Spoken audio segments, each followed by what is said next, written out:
Está no ar mais um Jornal Canal do Ônibus. E estes são os destaques de hoje. Caso Buscar. Plano de recuperação judicial de uma das maiores encarroçadoras de ônibus do país ainda deixa muitas dúvidas. Empresas de ônibus e governo federal não entraram em consenso sobre a maior licitação da história dos transportes rodoviários do país.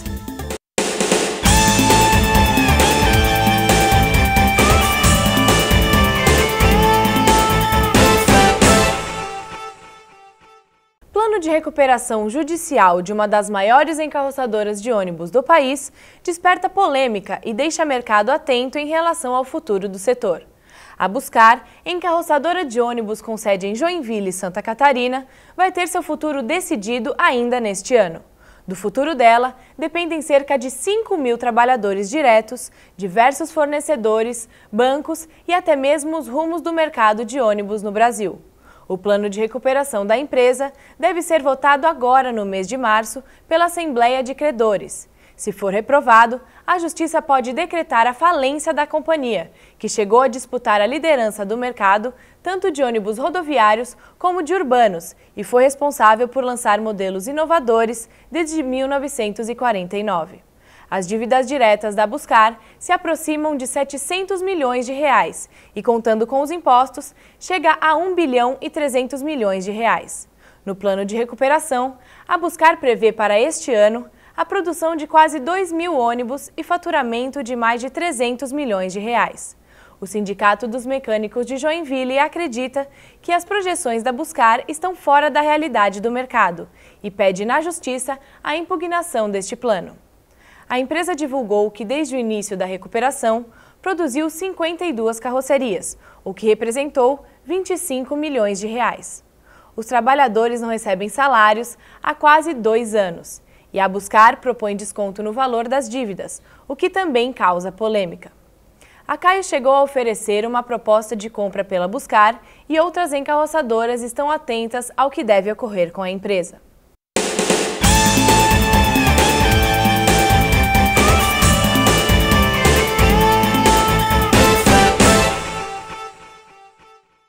Audiências públicas podem mudar pontos do edital de licitação de linhas de ônibus rodoviários de todo o país.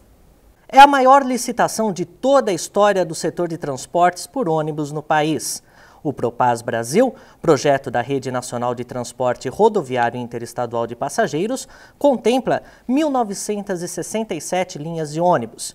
Elas são operadas, em sua maioria, por permissões e não seguem a Constituição de 1988, que determina que serviços essenciais, como de transportes, sejam regidos por contratos de concessão que apresentam mais segurança jurídica e mais exigências. Licitar os serviços não tem sido nada fácil. Desde 2008, a NTT tenta concluir o certame, mas ainda não há entendimento sobre vários pontos entre empresas de ônibus e a Agência Nacional de Transportes Terrestres, a autarquia do governo federal responsável pela concorrência pública. Para Sônia Haddad, superintendente de transportes de passageiros da NTT, que está à frente da licitação, as audiências públicas até agora podem trazer mudanças no edital, mas nada que traga profundas alterações. Foram contribuições que impactaram nesse rearranjo e nós estamos estudando e a gente pode adiantar que algumas são viáveis e com isso vai trabalhar numa alteração dos grupos apresentados e dos lotes apresentados. Mas nada que mude, vamos dizer assim, a regra geral, o conceito do que a gente está trabalhando. A licitação promete mexer com todo o mercado. São vários agentes envolvidos, operadoras, passageiros e fabricantes. Um universo de 50 milhões de usuários que podem ter a vida impactada após o resultado deste certame. Os empresários de ônibus se queixam que vários aspectos sobre os transportes rodoviários têm sido deixados para trás pela NTT, como a pirataria nas estradas. A gente fala clandestino e eles falam que o clandestino não é problema dele. Então vamos mudar o toque. Vamos chamar assim, de autorizados pela NTT praticando irregularidades. Que é o caso do braço que vocês têm em São Paulo, que vocês devem conhecer muito bem. Não tem um ônibus de linha regular ali, uma pratica linha regular com autorização da NTT. E não sofre qualquer tipo de fiscalização. De vez em quando sai uma fiscalização. E eles já nos tiraram de movimento, no mínimo uns 40%, pelo menos nas linhas que a Gontijo, São Geraldo serve, que é nada mais nada menos do que em 22 estados, rodando uma média de 22 milhões de quilômetros por mês. Prejudicado mesmo, e sem nenhuma segurança, sem seguro, motorista que não são habilitados, não recolhe nenhum tipo de imposto, ao longo da rota onde roda não tem garagem, não tem nenhuma infraestrutura. A licitação vai dividir o sistema de transportes de todo o país em 18 grupos com 60 lotes. As empresas menores temem ser excluídas do mercado pelas maiores exigências e a forma como tem sido conduzido o certame. Segundo a Asatur, que liga Manaus a Boa Vista, a NTT criou uma linha impossível de existir por falta de estradas. A NTT está licitando a linha que liga, né, o Rio de Janeiro, São Paulo, e tem uma linha com mais de 6 mil quilômetros que chega até Boa Vista, como se ela fosse uma linha contínua, né? E na verdade essa linha ela tem essa abertura de Porto Velho a Manaus. Outro ponto de divergência entre empresas e NTT é em relação à quantidade de ônibus suficiente para o sistema.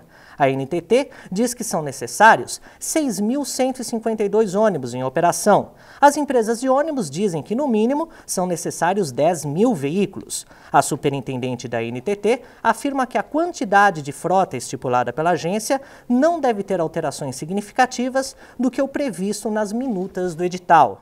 Há uma interpretação equivocada por parte dos empresários quanto ao total de frota hoje que eles operam. A informação que eles colocam é uma informação cadastral. Isso é um cadastro que nós temos na NTT de frotas que é operante ou não operante e de todos os serviços envolvidos. Então, a frota que está calculada no primeiro projeto, ela só sofrerá alteração devido a alguma contribuição que nós recebemos na primeira audiência que venham a impactar esse atributo. A NTT anuncia que linhas de maior demanda terão mais concorrência com mais empresas. Os ônibus terão GPS, a frota terá idade reduzida para 10 anos no máximo e o passageiro poderá contar com compra de passagens pela internet e postos de autoatendimento, serviços hoje oferecidos apenas por empresas de maior porte. De São Paulo, Adamo Bazani. Termina agora mais um Jornal Canal do Ônibus. Mais informações você vê no site www.canaldoonibus.com. Até a próxima!